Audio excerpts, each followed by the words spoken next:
Eto na po ang Chapter 3 ng F-Class Witch Doctor. Pero bago po natin simulan, muli ay hinihingi ko po ang inyong suporta sa pamamagitan ng like, share, and subscribe. Maraming salamat po. Nagsisimula ang ating Chapter 3 na makikita natin na tumatakbo si Jinsung nang mabilis sapagkat ang mga inahin at mga tandang na manok sinimulan siyang habulin dahil sa paghunt niya sa mga sisiw. Gulat na gulat ang isang lalaki na nadaanan ni dahil bukod sa may karton na siya sa muka, ay tumatakbo pa siya ng mabilis dahil napakarami ng humahabol sa kanya na mga manok. Ha? Ano yun? Wika ng lalaki na nagulat at naguguluhan sa nangyayari. Wika ng lalaki habang tuloy lang ang takbo ni Jinsun. Ano yan? Bakit meron siyang karton sa muka? Pagtatakang tanong ng isang lalaki na blonde ang buhok. Isa ba siya tamer? Patanong na sabin man ng isa. Hindi. Ang tamer dapat ay nagpapalaki ng isang malakas na familiar. Wika naman ng isa. Sa ganyang lagay palagay ko mamamatay na siya mamaya-maya. Wika pa ng isa habang patuloy lang sa pagtakbo si Jinsung dahil sa mga manok na humahabol sa kanya. At tinira niya ang mga manok gamit ang poisonous needle na kanyang skill. At tinamaan niya ang isa na naging sanhi upang lalong magalit ang mga manok sa kanya. Ha? Sobra ba yun? Wika ni Jinsung. Pero kung gusto ko maklear ang Elmore's quest sa mga sisiw, inahen at tandang ng mabilis, kailangan ko silang lahat na tipunin at akulong katulad ng isang laro. Wika ni Jinsung. Nasa paligid lang ito sa isang lugar. Wika pa niya at bigla siyang napahinto at padating na nga ang mga manok na tumatakbo ng mabilis. Ngunit mababaka sa muka ni Jinsung na may inihanda na siyang plano. Sa paghakbang ng isang manok ay may nag-aabang pala sa kanila na butas na isang trap o patibong na ginawa ni Jinsung. Upang ang lahat ng humahabol na manok sa kanya ay mahulog at magtipon-tipon, ito pala ang kanyang plano, ang magkabit ng isang patibong na hukay. Nahuli ko din kayong lahat. Kayong lahat, maghanda na kayong mamatay. Wika pa niya na kahit may karton na nakatakip sa kanyang muka, ay mababakas pa rin sa kanya ang muka na parang isang demonyo. Ang sistem ay nag-abiso na natalo na niya ang mga manok at nakatanggap pa siya ng XP. Nakaabot ka na sa level 9. Wika ng sistem. Ito yun. Wika ni Jinsung na hanggang tenga ang ngiti. Kailangan kong panatiliin ito para makaabot ako sa level 10 at makakuha ng bagong skill. Wika ni Jinsung na may pagpupursigi. Abiso, kapag ikaw ay nakilahok sa laban ay madadagdagan ka ng 1 XP. Wika ng system. Sa nearby forest, ang mga player ay naghahunt ng mga manok at nakakatanggap sila ng XP. Ay, nakakamangha ito, sambit ng isang player. Ang player ay si Chul Minjiang. Napakadali naman neto. Wika din ng player na si Dongchul. At ito'y matamis. Wika naman ng isa pang player na si Minyong habang silang tatlo ay nakangiti na abot langit na ang tagumpay sa kanilang mga labi. Hindi ko alam kung sino ang naghanda neto, pero magsalo-salo muna tayo ng masaya. Wika ng tatlo. O masasarap ang lasa niyan kung tayo-tayo lang at walang iba. Ay, timawa ba o patay gutom? Hahaha. Ay, nag-level up ka na naman. Wika ng isa nilang kasamahan. Hindi ba tayo magiging ranker ng ganito? Wika ng isa na nakangiti. Hoy! Nag-i-enjoy ka ba sa ganyan? Wika ni Jinsung na nasa likod na nila. O naman syempre, tugon ng isang player na nakangiti pa. At biglang sinapak ni Jinsung ang player. Sa lakas ng kanyang sapak ay na-knockout ito. At nawalan ng malay. Chill min. Wika ng isa. Hoy, bumangon ka. Wika naman ng isa pa. Hoy! Ikaw. Wika ni Jinsung sa mga ranker. Kakainin niyo ang mga pag-aari ko, diba? Sumagot kayo. Habang nagtatanong pa ako ng maayos. Wika ni Jinsung. Yang buwisit na tao na yan. Wika ng isa. Sino ka ba? Para sabihin sa amin na kakainin namin ang pagmamay-ari mo. Wika pa ng isa na mukhang galit na sila. Ngunit nakita ni Jinsung ang napakaraming mga nakahandusay na mga manok. Kayong mga buwisit kayo, paano nyo nagawang magsinungaling habang andito ang mga malinaw na ebidensya? Gusto niyo ba talagang mamatay? Wika ni Jinsung na nag-aapoy sa galit. Eto na ang huli niyong pagkakataon. Habang nagtatanong pa ako ng matino, ilabas niyo ang inyong kinain at umalis. Wika ni Jinsung sa mga player na nanginginig na sa takot. At ang tao na kanina ay walang malay ay sa wakas ay nagising na. Buwiset ka. Animal ka. Wika niya habang kinukuha ang kanyang espada. Hayop ka. Wika niya habang pasugod kay Jinsung. At tumugon si Jinsung. Binalaan nakita habang nakaamba si Jinsung ng isa ring pag-atake gamit ang kanyang tubo na parang isang kawayan.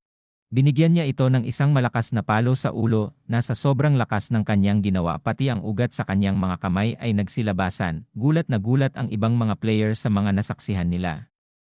Cheolmin patayin siya, wika pa ng isa habang nanginginig sa takot. At sinugod nila ng sabay-saba si Jinsung habang si Jinsung ay nakaporma lang na akala mo ay isang swordsman na may lumalabas na pulang aura sa kanyang katawan. Ngunit silang lahat ay hindi umubra sa isang pag-atake lang na ginawa ni Jinsung, at ang isa ay nakatayo pari at bibigyan na naman ni Jinsung ito ng isang atake. Habang sinasabi niya ang mga katagang, sinasabi ko sa inyo na ilabas niyo ang inyong mga kinain. Kung tutuusin wala naman talaga sila na kinain, kakain pa lang sa Boplox din ang ating bida. Buiset, sabi ng isa, ano bang kasing tao, yan wika pa ng isa, hindi kaya wika pa ng isa, na hindi na natuloy ang sasabihin. Nang lumabas ang abiso, ang iyong party member na si Dongcheol ay patay na at pinakita ang makisig na katawan ng ating bida na kala mo ay nagbabodybuilder. Nang may lumabas na pulang window, isang magulong gumagami sambit ng pulang window. Magulo ako? Pagtatanong ni Jinsung. Nilapitan ni Jinsung ang dalawa na nakaupo at nakadapahik, wika ng isa, he, tara tumakbo na tayo, wika naman ng kasama niya nang makita si Jinsung na nakatayo sa harap nila at mapapasin ang anino ni Jinsung na may sungay na akala mo'y isang demonyo. Tumakbo ang dalawa habang takot na takot. Ang mga user sa loob ng laro na mga dalubhasa sa PK o player killing at kabilang dito ang mga kriminal. Tinira ni Jinsung ang kalaban gamit ang pag-ihip niya sa kanyang sandata, tumama sa batok at sa sintido na nagsanhi sa kanila ng mabilisang pagtalab ng lason. At ngayon wika ni Jinsung na nakabulagta na ang dalawa na bumubula ang mga bibig dahil sa epekto ng lason. Wika ni Jinsung na napansin niya na nawawala ang isa pa. At ang isa ay nakadapa na at nagtatago habang tinatakpan ang kanyang bibi dahil sa takot. At ang isang kumag ay natataranta na sa pagmamadali upang makapag-log out, pero hindi siya makapag-log out sa dahilan na ang battle ay hindi pa tapos. 300 seconds bago ka makapag-log out, wika ng system, buwiset ang wika niya. Kainis, bakit ba namin nakasalubong itong siraulo na user na to, ang sambit pa niya. Habang si Jinsung ay nasa likod na niya, napatingin ang user kay Jinsung, na bakas ang takot sa kanyang muka. Hello.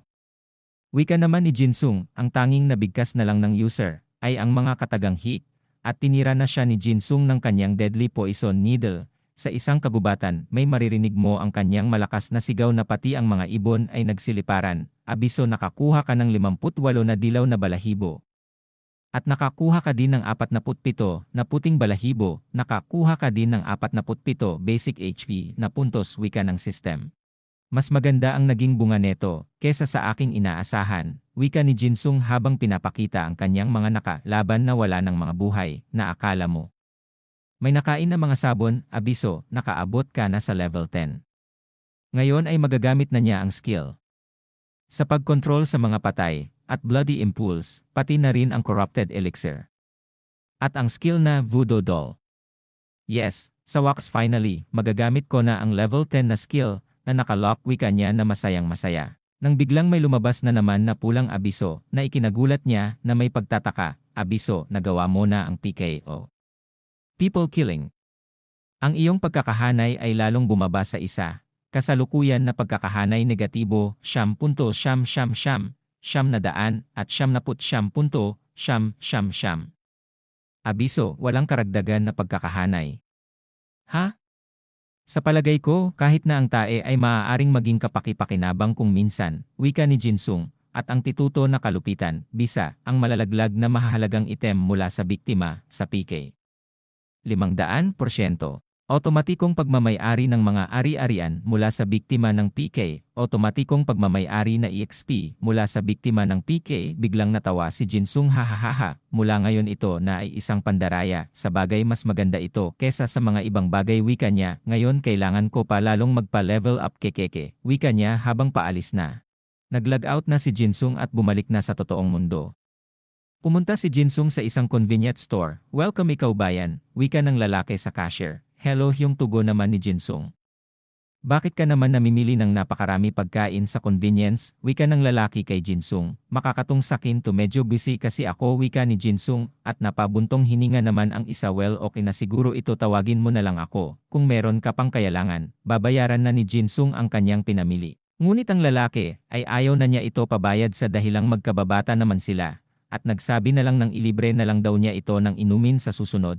Wala nang magawa si Jinsung kundi sumang-ayon. Napansin ni Jinsung ang pinapanood ng kanyang kababata. Ito ay ang pinakabatang player na si Jong Yumin o si Arthur. Ipinaalam din nito na si Arthur ay wala ng interes na maglaro ng mga may keyboard at mouse at napili na niyang laruin ay ang sikat na laro na kung tawagin ay AC. Medyo sikat siya, wika ni Jinsung. Siya ay matangkad, gwapo at magaling na player. Pwede kang makonsiderang espiya. Kung hindi mo alam ang patungkol sa kanya, sambit pa ng kanyang kababata. Sa loob ng laro sa nearby forest ng Dunbaten Village, makikitang naghahunt na naman ng mga manok si Jinsung. Yung hayop na yun darating dito.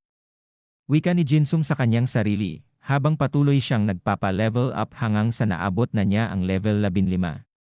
Ibig sabihin hindi ako pwede magpabaya. Wika pa niya. Iniisip ni Jinsung na mas kailangan niya maging mas malakas ngayon. Sa palagay ko, nasa maligid lang ito sa lugar na to, na parang peron siyang hinahanap. Binuksan niya ang kanyang status window quest. Wika ng system ang Predator sa Whispering Island class. Epic, kailangan niya talulin ang mutated na baboy ramo. Ibalik ang pag-unlad ng pagtatag sa 0%, 0 paghahati, 1. Gantimpala, Elmore's rekomendasyon. Ang huling quest ay paghahunt ng baboy ramo. Kung matatapos niya ito, pwede na siyang pumunta sa ibang lugar.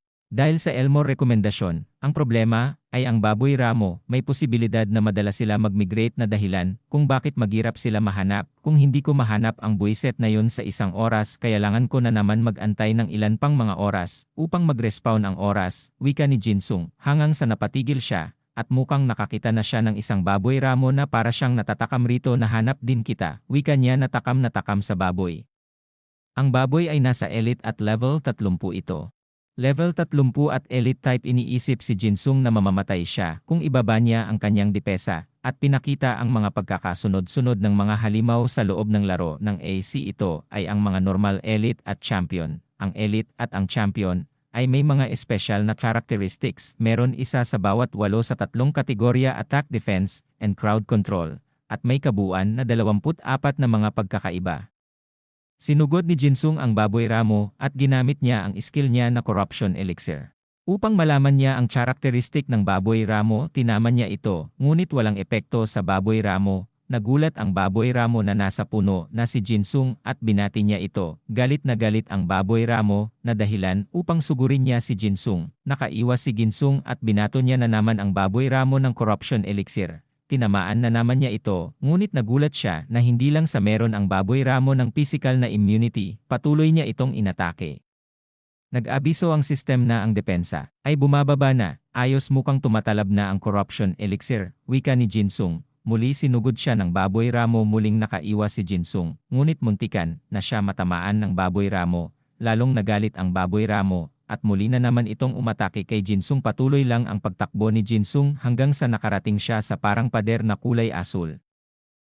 Ano to? Wika niya na may pagtataka. Bakit lumitaw ito na kulay asul, wika ni Jinsung. Hindi kaya ito ang karakteristik ng baboy ramo? Ng baboy ramo, wika niya. Malapit na ang baboy ramo sa kanya, at hindi na niya ito maiwasan. Tinamaan si Jinsung ng baboy ramo na naglika ng malakas sa pagsabog. Natanggal ang karton sa muka ni Jinsung na mapapansin ang dumanak na dugo sa may lupa. Buwiset kang baboy ka, wika ni Jinsung na naglalakad na, at bumabalot sa kanya ang pulang enerhiya, at ang mga tattoo sa kanyang katawan na simbolo ng mga orasyon ay nagliliwanag. Ito ay ang kanyang skill na Zombification Level 1. Kapag ang iyong HP ay bumaba na sa 0%, ikaw ay magta-transform bilang isang zombie. Meron kang 600 na segundo, at ang iyong HP ay hindi baba sa 1. Kapag siya ay nasa estado ng pagiging zombie, siya ay magkakaroon ng aura ng salot. Lahat ng kanyang mga kalaban na nasa 3 metro ay magkakaroon ng lason at magdurugo. Kapag ito ay naka-activate, ang kanyang ibang skill ay hindi niya magagamit. Cooldown ay 1.800 na segundo. Buwisit kang baboy ka, masakit yun, wika ni Jinsung. At ang baboy na kanina ay napakabangis ngayon ay nabahag na ang buntot. Ito ay nanginginig na sa takot dahil kay Jinsung. Muntikan na kumamatay doon buwiset kang baboy ka wika ni Jinsung na umilaw ang mata at umaapaw ang aura ng salot sa kanyang katawan. At dyan po natatapos ang Chapter 3 ng FFF, Class Witch Doctor. Abangan ang Chapter 4. Maraming salamat po.